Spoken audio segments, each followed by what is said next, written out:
Hello，大家好，歡迎收聽堅貼地占星頻道。今日我哋會講2月嘅 Astro Weather 星象運勢。有另外兩位主持，請你哋介紹自己先。Hello，大家好，我係 Ashley。Hello，大家好，我係 Scorpio。係啦，咁好快咧，2026年咧已經嚟到第二個月啦，係咪啊？第二個月都好忙碌啊，因為即係2月好忙碌啦，因為除咗農曆新年之外咧，我哋喺呢個星象嘅呢個角度切入嘅話咧，我哋都有幾個大嘅事件咧，即係幾個大嘅星象咧，要大家睇一睇，大家留意啲乜嘢啦，咁樣。咁我就直接入咯喎，兩位好嘛？好。嗯，首先我就講就係2月2號嘅一個獅子座滿月先。獅子座滿月個日期咧就係喺2月2號嘅6點09分上晝咧，就係喺月亮獅子座13度03分，對分上呢一個太陽水瓶座13度03分嘅。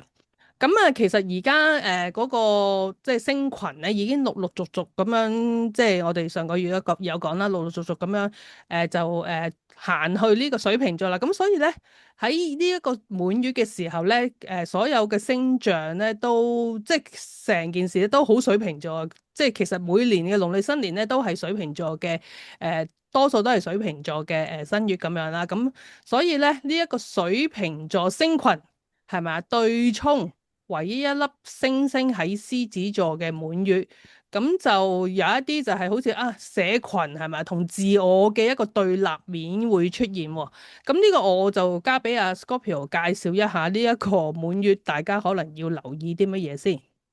係啦，呢一個咧獅子座嘅滿月咧，今日咧佢都係誒對分咗咧一大堆咧水瓶嘅星群啦。然之後咧嗱，獅子座咧都係比較自我少少嘅，咁所以咧喺呢個獅子座嘅滿月度咧，可能咧都會咧有少少咧，大家都有啲自我中心啊。尤其喺工作上面咧就會有一種咧，有啲咩嘢我睇你唔順眼，我唔鬼撈啦咁樣感覺啦。跟住特別咧喺呢個2月4號嘅時候咧，咁呢個天王星咧就喺金牛座嗰度咧轉向翻呢個順行嘅。咁如果你咧過去半年咧喺金錢啊理財上面咧都會覺得比較有啲頂住有啲卡住嘅時候咧，咁喺呢個2月4號之後咧，咁咧就會咧相信會有一啲變動咧，會突然之間加速，感覺咧就會順翻一啲嘅啦。Ashley 點睇啊？其實我同最近都有同朋友傾開咧，都係同一啲嘅水瓶座合作嘅。咁我就覺得其實嗰種團體嘅嗰個利益啦，同埋好個人嘅利益係有少少衝突咯。究竟係你要係配合大眾啊，定係要做翻自己嘅光芒咧？咁樣呢個都好有呢個矛盾性同衝突性嘅。咁我覺得呢一個滿月咧，都會將呢一樣嘅矛盾會更加激化咯，即係再更加激進啲咯。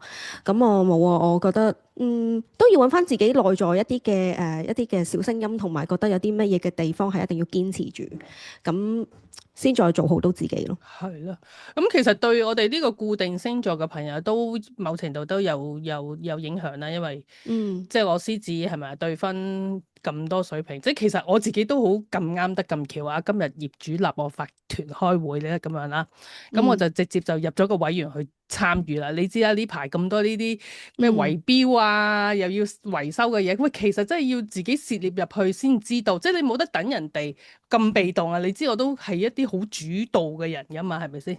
即係所以我咁啱你咁樣提一提，哇！呢啲團體嘅嘢會唔會真係呢個水平嘅能量加強咗？因為咁啱仲要係冥王星都已經喺水瓶座咁耐啦，係咪先？咁可能去到呢個2月份嗰個水瓶座嘅能量啦，同埋自我嘅一個角度咧，係會有一個對立面出現。咁到時真係大家要留意啦，就咁樣。喂，咁頭先阿 Ash 唔係阿 Scorpio 都提一提啦。2月4號就天王星順行喎，喺金牛座27度，好咪啊？終於都順行啦，咁直接就會係喺幾月啊？6月定係7月就會直接入雙子座，係咪啊？Very soon。係啊。冇咁我哋錯。就喺呢個2026年嘅第三個嘅轉即係佢星座。最後呢個天王星最後喺呢個金牛座嗰度游走噶啦，唔會再翻轉頭。應該就係咁，say 樣。 goodbye。Bye。喂，其實我哋由上個月開始，我都同個雙魚座 say goodbye，就海王星雙魚座 say 啊，係 goodbye。咩？你 say 咗啦？ say 咗，而家錄音嘅時間就仲未，仲 OK 仲係嘅，而家仲有即係快啲少 say 少少少少時間緬懷下佢。咁誒，仲有諗住，因為其實2月7號咧，水星就入雙魚。咁啊，水星入咗雙魚之後咧，即係其實係唔 friend 嘅。我都話啊，呢啲掌管溝通啊、頭腦嘅一個水星入咗呢啲水象星座咧，就吃力一點嘅咁樣。咁啊，咁啱2月底咧都會水星喺雙魚座逆行。咁一陣間我哋講到嗰度咧就會講詳細啲嗰個日期同埋時間咁樣啦。咁同時間2月10號。金星啊入雙魚，咁啊金星又同雙魚又 friend 啲喎，你明唔明？水星同雙魚唔 friend，但係金星同雙魚 friend 咁啊呢件事都係即係變咗係有兩粒星由水瓶座走咗去雙魚座啦。好啦，重點嚟啦，開始啦係咪？2月14號咩日子大家知啊，係咪啊？情人節咯，情人係啦節啦，情人節就係阿土星送咗一份禮物俾阿情人節喎，係咪好明顯地就阿土星話我要換一個身份先，我要走翻去黃道嘅開始，白羊座零度。咁啊2月14號咧，阿土星咧就正式啊，因為佢都曾經去過，正式就進入呢個白羊座零度啦，啟動咗佢呢個黃道嘅一個開頭嘅，即係啟動咗佢嘅旅程咁樣啦。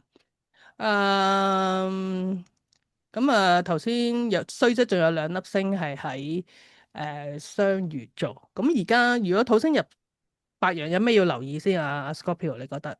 同埋情人節有咩要留意啊？講到情人節呢味嘢咧，咁就本嚟就 suppose 浪漫少少嘅。咁呢個土星入咗呢個白羊座咧，可能大家咧都會諗翻一啲咧比較自我中心啊，同埋呢啲比較自己都要俾腳踏實地啲嘅嘢啦。咁啊會唔會喺情人節嘅時候，可能大家會諗一啲比較現兜兜啲比較實際啲嘅問題咧？嗱，老實講啊，講錢就傷感情啦。咁大家有啲嘢咧就唔好做到咁面啊，係咪先？嗱，呢個唔係，我就俾大同阿家少少 Ashley 好似錄咗一集係講咩，我已經唔記得個題目。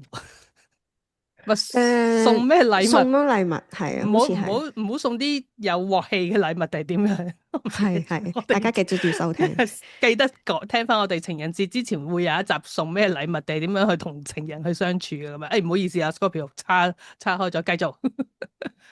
冇咩嘅，其實我都係想講翻呢一樣嘢啫。咁呢個情人節咧搭粒土星嘅時候咧，咁就嗱，咁土星就唔係話純粹講到啊，即係大家要嘈交啊，大家要分手啊，就唔好咁咩嘢。嗱，土星都係講責任嘅。咁啊，如果咧因為土星你如果咧進入呢個白羊座咧，咁啊都係一個 take action 嘅時間啦。咁你身邊有啲乜嘢嘅朋友啊，或者乜嘢嘅你嘅對象咧，你渴望同佢有更加深入嘅責任上嘅交流啊，唔好諗衰嘢啊。咁啊更加有呢個責任嘅互相嘅 commitment 嘅時候咧，咁咧呢個時候咧可以考慮一下咧大家幾時拉埋天窗啊，大家幾時去到求婚啊等等嘅嘢咧，都係可以咧喺呢個情人節嘅之後嘅時間就再去諗噶啦。係都啱喎，你咁樣提一提嚇，可能喺即係土星嘅 commitment 係咪嗰個叫咩啊？承諾上邊係咪可能喺即係如果即係拍得耐拖嘅朋友可以即係考慮下定係點樣咧？但係值唔值得咁樣去喺嗰一日去討論呢個問題？你真係唔知喎，真係。啲 energy 到咧，啲能量到咧就自然會討論噶啦，隨緣啦，隨緣啦，唔使緊張，隨緣唔使緊張。係啦，咁阿土星喺情人節就進入咗白羊座之後咧，好快啊！過3日之後咧，2月17號，咁就係水瓶座嘅新月兼日食嘅。咁呢一個新月兼日食咧，就係合咗呢一個北交點。雖則呢個太陽月亮係喺水瓶座28度49分，而嗰個北交點都係指北交點喺雙魚座，咁應該係月偏食啦，應該係咁樣。咁係喺2月17號嘅晚上8點01分咁樣。咁就喺土海合相之前啦，咁啊。咁我哋都分析下呢一個水唔係日食嗰個星象先。咁啊，Ashley 你有咩新睇法？嶄新嘅睇法？我覺得今次嘅日食可能，因為始終我哋今年都係一個叫做 AI 嘅大，即係我大爆炸啦，即係啲，哇！即係講真，最近 study 呢啲 AI 股咧，有咩有電力啊，有咩記憶體啊，哇！真係多到我都已經撈唔到啊！我覺得今年呢一個嘅日食嘅水瓶座一定係會將關於一個革新啦、科技啦、同埋人權啦、群體意識嘅一個爆炸點嚟嘅咁樣咯。咁可能會打破一啲嘅舊有嘅框架啦，咁樣咁都係好明確地表示今年嘅2026年咧，咁就都會關於一啲嘅科技應用啊、社會結構上面啊有啲好大嘅轉型啦，咁。應該大家有睇新聞都會見到啊，美國正式好似話退出聯合國啦，咁聯合國叫佢俾錢佢又唔肯俾啦，咁樣即係好，跟住又話要攞格陵蘭啊，又同歐盟有炒翻啊，呢啲好多好似一啲叫做社會團呢啲團體嘅嘢咧，好似有啲瓦解嘅感覺咯。咁我覺得呢一個都會係2026年嘅一個主題嚟嘅，你哋覺得呢？同埋，因為呢個日食咧，都係發生喺呢個水瓶座嘅尾度數啦。咁啊，每逢一個尾度數嘅星座咧，即係個星座嘅尾度數咧，都會係一個即係兩個星座嘅交界嘅位置嚟嘅。咁啊，喺呢個日食盤度咧，因為我都睇到嗰個嗰粒月個月亮同太陽喺度合上噶嘛。咁啊，佢隔離就傍住一粒火星啦，跟住咧喺個跨星喺同時咧，佢呢個呢個日月咧就咧係同呢個天王星係進行緊一個四分相嘅。咁啊，因為火星係衝突啦，咁啊同埋呢個天王星咧都係一個即係一個突發嘅事件有關嘅。咁啊，所以呢一個所謂嘅呢個日食咧，咁我就會感覺上面咧喺呢個金融市場上面咧都係有一個新嘅挑戰喺度啦。咁啊即係之前都吹咗好耐噶啦，即係到底係咪 AI 股係有泡沫啊等等咁嘅嘢咧？其實我覺得呢嚟緊呢半年都有分曉噶啦，都可以唔使想太多啊，大家都咁啊另外就會係即係你話嗰個剛才講話咩全球政治聯盟咧要大洗牌呢啲，其實都我都相信會係 keep 住咁樣發生落去噶啦。有啲嘢都大家都會有追開國際新聞都會見到啦。咁啊我哋所認知嗰個即係世界大同嘅世界係開始係崩解緊嘅。咁啊嚟緊一個新嘅秩序會係點？冇人知嘅。咁啊即管就拭目以待啦吓。係啊，即係可能新嘅世界、新嘅秩序，真係正正就配合咗呢個土海合相喺白羊座零度啦。因為其實呢一個都係外行星嘅一個即係叫做乜嘢啊？週期嘅一個開始啊。而嗰個開始係咁啱都係喺黃道嘅零度啊。咁所以呢個開始係一個好純粹嘅能量咁樣啦。咁啊，所以去到呢、一個日食之後啦吓，去到2月18號，太陽就入雙魚座啦，咁就即係溫柔翻啲啦。我覺得個感覺就係、即係嗰個 energy 就溫柔翻啲啦，咁樣。咁去到2月21號咧，咁正式就土星就同海王星合上喺白羊座0度45分。咁其實我哋都講過好多次土海合相白羊座0度呢一個相位嘅 energy 㗎啦，即係可能去我哋嘅網頁咧，我哋都講每人都講過3、4次嘅呢啲文章咁樣。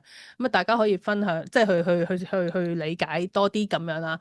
咁啊，成件事就係講緊兩粒外行星係咪？土星同外行星，兩粒外行星嘅周期嘅開始喺白羊座嘅0度，而即係周期嘅開始，亦都係一個即係好似新月咁樣啦，一個新嘅啟動啊，一個能量啦，喺白羊座0度啦，跟住再係一個白羊座喺好獨立嘅一個即係點啊？獨立嘅個體嘅能量層，就學啊 Scorpio 話齋，頭先話咩？國際點啊？我唔識。你哋頭先國講㗎際秩序嘅瓦解啊，係啦，國際係啦，瓦解，即係唔識講啲，即係瓦解，即係變得好獨立化或者個體化，呢個能量可能會越嚟越強咯，係咪啊？重新再整合咯，或者係哦，即係可係能即係又咁啱冥王星去完呢一個山羊座，所有嘢都係即係喺結構上啊，老舊嘅一啲大機構裏邊都可能要瓦解，重新要去洗個牌嚟過咯。即係好多呢啲，即係其實好少啊！一年內有幾粒外行星轉星座嘅，同時間仲有一個咁重要嘅合相咧，即係今年2026年嘅星象咧，算係好忙碌咯。我只可以咁樣講，對唔對？就係咁啦。好啦，咁所以咧2月21號咧，土海合相之後咧，最後咧就去到呢一個2月26號咧，就係頭先阿水星咧去咗雙魚座之後咧，就會開始逆行啦，就係咁樣。咁啊，Ashley 介唔介紹下呢啲逆行嘅數據咧？我哋都唔好講得太複雜啦。好咁總之就係佢係喺雙魚座22雙度，魚座嘅22度逆行啦，就係2月26號。係啦，2月26號。2月26號咁啊，去到係3月20號，都幾耐嘅喎。係啊，都差唔多有23日啦。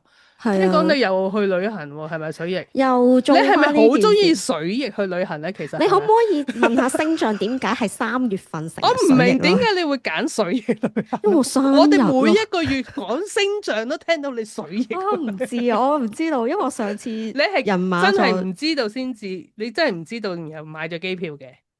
唔知就買咗機票。OK OK OK。係啊，同埋有陣時有啲日子唔係你定噶嘛，即係有啲朋友佢哋呢一個時間段係得閒，咁我就去，即係就呢個時間，咁我都唔即係，就雖然我係個占星師，但係都唔會抄翻一啲嘅，即係有陣時會抄翻啲咩星歷啊，究竟睇下啲咩啱嘅，即係有陣時要配咁合好啊係，最多嘢緊要配嘅。合5、6日啦，係啊係咪啊？5、6日1啊，嗰啲咁嘅時間啊，機票嗰啲價錢都好緊要嘅。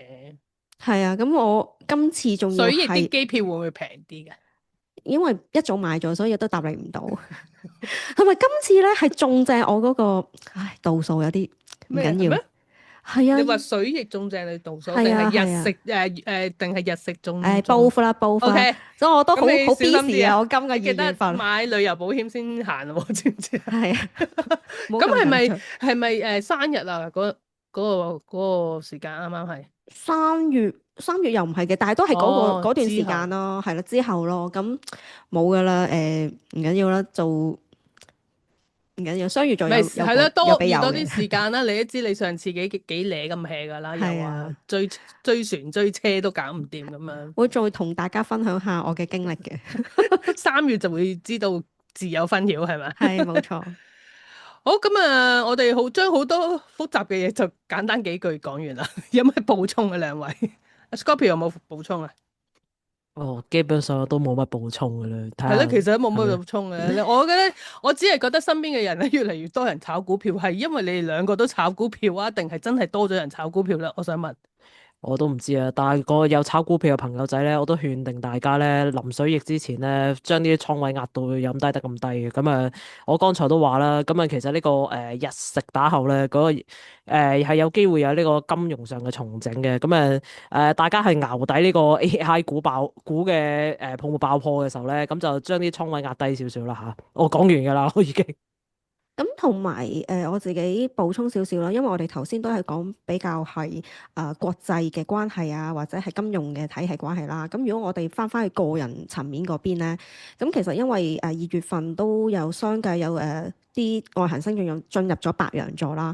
咁其實如果係基本星座嘅朋友仔啦，白羊座、天秤座、巨蟹座同山羊座，如果係比較叫做前度數嘅朋友仔咧，都應該會陸續收到有啲嘅事件性嘅發生啊，可能會令需要到你要企出嚟去改變自己咯。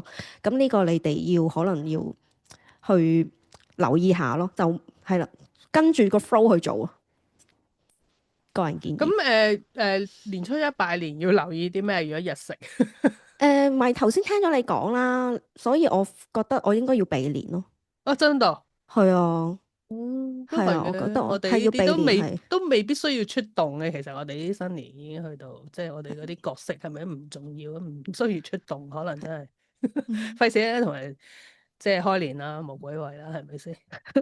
因為咧，至於我哋頭先講嗰個首先係2月中啊，2月頭嗰個日月食咧，唔係唔係唔係滿月係嘛滿月係滿月咧嗰種獅子座對嗯水瓶座嗰種係好似即係我覺得。係啊，我覺佢呢個得有挑拜年戰。咧，係咯，好挑戰。一間講啲政治唔啱咁樣炒起上嚟就唔係咁好啦。同埋咁所以覺得即係如果風象嘅能量咁強咧，某程度真係為講而講，為討論而討論咧，即係冇咗嗰種 sweet 嘅感覺咯。我會覺得冇咗大家係 gathering 一係啊齊，gathering 聚冇咗會，只係為咗係大家討論一啲事係啦情就好悶啊！成件事都係啦，啊，同埋提提大家，今年嘅農曆年咧就係呢個馬年嚟嘅，就係赤馬紅羊年嚟嘅赤馬年嚟嘅，咁啊火氣都比較旺少少啊。係喎咁啊，大家出去拜年嘅時候咧，就咧講多兩句祝福人哋嘅説話，講多兩句恭喜發財咧，就比較好少少嘅。咁啊，再唔係咧，大家太過精力充沛咧，就衝嗰啲廟度咧搶頭炷香咧，發泄下自己嘅精力咧，好過咧就真係同開年啦，係咪？咁我都講完㗎啦。唔係你可以學下我咁樣避年都 OK。去避年都 OK 嘅，即係係啊唔好話去旅行啊，成啦，喺屋企係啊煲下劇啊算啦，唔好即係係啊咁出邊。你知年初一都幾多人出街啊，啲車又會可能冇乜即係開門啊，嗰啲食飯啊都冇咁容易啊，可能到時都儲備多啲糧咯，係 yes，避年。好，就是這樣啦。咁我哋點啊？過咗呢一個土海合相之後，再同大家分享下一個月嘅星象咯，對唔對？下個月就3月份就係叫做春分啊春分啦，係好唔係我生日啊？係春分。黐線係啊，你生日同埋春分啊，就係咁。 OK，thank you 你啊。唔使係。咁啊，大家即係要新年快樂啦，同埋身體健康咯，最緊要啱唔啱啊？好，咁啊，下次見，係，拜拜。拜下次見拜拜。